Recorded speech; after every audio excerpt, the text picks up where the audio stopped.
Շնորհակալ եմ, հարգարժան փոխոսնակ, հարգելի պատգամավորներ, սիրելի հայ ժողովուրդ։ Ելույթի սկզբում ցանկանում եմ իմ խորին շնորհակալությունը հայտնել մրցութային խորհրդին վստահության եւ այսօր այս ամբիոնից ինձ ելույթ ունենալու հնարավորություն ընձեռելու համար, քանզի սա ինձ համար մեծագույն պատիվ է եւ խիստ պարտավորեցնող։ Շուրջ 4 տարի առաջ կատարեցի իմ գիտակից եւ համարձակ ընտրությունը, ողջ մասնագիտական եւ անձնային կարողություններս ներդնելու նոր ձևավորված մի կառույցում, որի ամենօրյա աշխատանքի արդյունքում չէր կարող լինել զարգացման այլ ընտրանք, քան կոռուպցիայի նկատմամբ հասարակական անհուտուժողականության եւ անընդունելիության վերաբերմունքի ձևավորումը։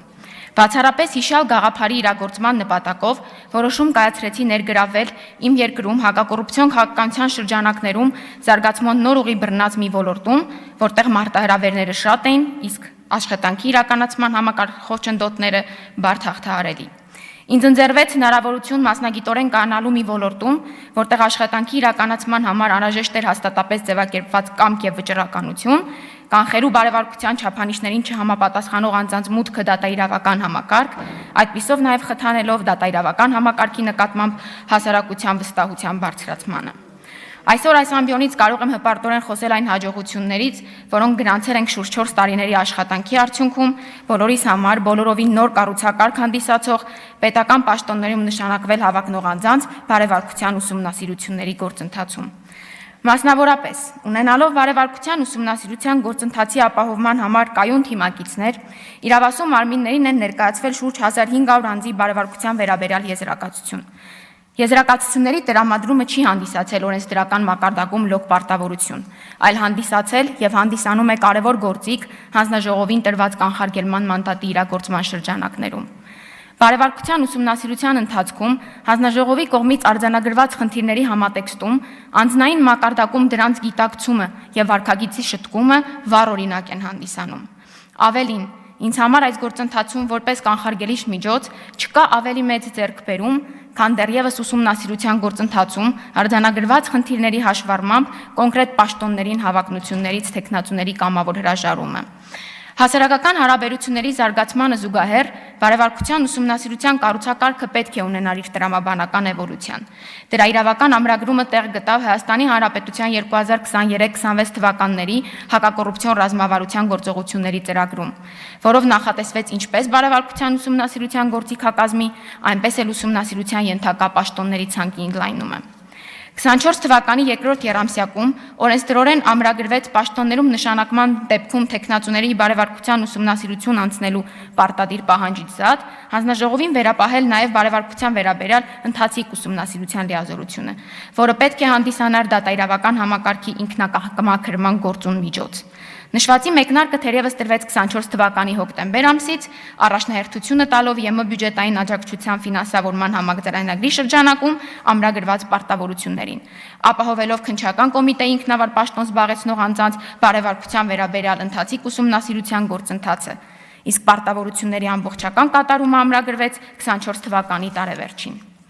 Ամփոփելով հանձնաժողովում իմ շուրջ 4 տարվա կատարված աշխատանքն ու բարեվարկության ուսումնասիրության բնագավառում ձեռքբերումները, կարող եմ փաստել, որ Հայաստանը կարող է դառնալ տարածաշրջանային օրինակ կոռուպցիայի կանխարգելման գործիքակազմի շրջանակներում բարեվարկության ուսումնասիրության հարցում։ Կոռուպցիայի դեմ պայքարը պահանջում է համապարփակ, կայուն եւ բազմակողմանի մոտեցում, որը ներառում է ինչպես կանխարգելիչ միջոցներ, այնպես էլ ուժեղ կիրարկման մեխանիզմներ։ Կանխարգելման միջոցների արդյունավետ իրականացման արդյունքում հնարավոր կլինի նվազագույնի հասցնել կոռուպցիոն դրսևորումները, ինչպես նաև դրանց դեմ իրականացվող հակակոռուպցիոն պայքարի համար ծախսվող ահռելի ռեսուրսները։ Ավելին, կոռուպցիան պարզապես մարտահրավեր չէ կառավարություններին կամ կազմակերպություններին, այն խարխլում է հասարակության հիմքը, քայքայում է վստահությունը, շեղում է զարգացման համար նախատեսված ռեսուրսները եւ հավերժացնում անհավասարությունը։ Կոռուպցիան լուր համաճարակ է, որը քայքայում է հասարակությունների կառուցվածքը։ Այն գոյություն ունի բազմաթիվ ձևերով, ծաղկում է ստվերում, որտեղ հաշվետվողականությունը թույլ է, իսկ թափանցիկությունը բացակայում է։ Իմ մասնագիտական ուղին սկսել եմ դատական համակարգից, մշտապես առաջնորդվելով արդարության եւ թափանցիկության սկզբունքներով։ Տարիների ընթացքում իրավական եւ հանրային ոլորտներում աշխատանքի արդյունքում ինձ մոտ ձևավորվել են կոռուպցիոն ցանկացած դրսևորումների նկատմամբ անհանդարժողականության մշակույթ, սեփական անձի եւ վարքագծի նկատմամբ խիստ պահանջներ, արդարության եւ անկախության վրա հիմնված անվեկանելի սկզբունքներ։ Այժմ դեռևս 4 տարի առաջ ունեցած նույն գիտակցումով եւ առավել արմատավորված սկզբունքներով կայացրեմ որոշումս առաջադրվել հանձնաժողովի անդամի պաշտոնում։ Եվ ինձ նման հնարավորություն ընձեռելու դեպքում պատրաստ եմ անմիջապես ամբողջ ծավալով ներգրավվել հանձնաժողովի լիազորությունների իրականացման աշխատանքներին եւ որոշումների կայացման գործընթացին, քաջ գիտակցելով նաեւ արկա մարտահրավերները, ինչպես նաեւ պաշտոնից բխող պատասխանատվության բարձր աստիճանը։ Կոռուպցիայի կանխարգելման հանձնաժողովի անդամի պաշտոնում իմ առաջադրումը նպատակ ունի շարունակել եւ ընդլայնել արդեն իսկ սկսված դրական գործընթացները։ Իմ մասնագիտական կարողությունների շրջանակներում նպաստելով հանձնաժողովին տրված կանխարգելիչ գործիքակազմի հիման վրա իրականացվող գործընթացների մակարդակի բարձրացումը։ Կարևորում եմ ոչ միայն հանրային պաշտոնյաների բարևարքությունը, այլև բարևարքության ուսումնասիրության արդյունքների եւ գործընթացների թափանցիկությունը եւ հասարակության համար դրանց մատչելիությունը։ Միայն հասարակության լիարժեք վստահությամբ եւ ներգրավվածությամբ է հնարավոր երկարաժամկետ արդյունքներ գրանցել։ Կոռուպցիայի դեմ պայքարը պահանջում է նաեւ սերտ միջազգային համագործակցություն։ Մեր երկիրը կարող է եւ պետք է դառնա տարածաշրջանային օրինակ կոռուպցիայի կանխարգելման գործիքակազմի կիրառման առաջատար փորձով, ինչը կնպաստի նաեւ մեր միջազգային հեղինակության բարձրացմանը։ Հանձնաժողովի աշխատակիցների մասնագիտական կարողությունների հետևողական զարգացումը, ամրապնդումը եւ աշխատանքային մշակույթի բարելավումը ուղղակիորեն անդրադառնում են կոռուպցիայի կանխարգելման արդյունավետության վրա։ Կոռուպցիայի դեմ պայքարի հաջողության կարևորագույն բաղադրիչներից է հասարակության իրազեկվածության մակարդակի բարձրացումը եւ ակտիվ քաղաքացիական դիրքորոշման ձևավորումը։ Այս ուղղությամբ պարբերաբար առաջանում է համակարգային բնույթի քայլեր ձեռնարկելու անհրաժեշտություն։ Խորապես հավատում եմ, որ կոռուպցիայի կանխարգելումը ոչ թե ինքնանպատակ է, այլ ուղղված է արդարության, թափանցիկության եւ ժողովրդավարության սկզբունքների ամրապնդմանը մեր հասարակությունում։ Դա միայն օրենքի տառի հարց չէ, այլ արժեհամակարգի եւ մշակույթի ձևավորման խնդիր է։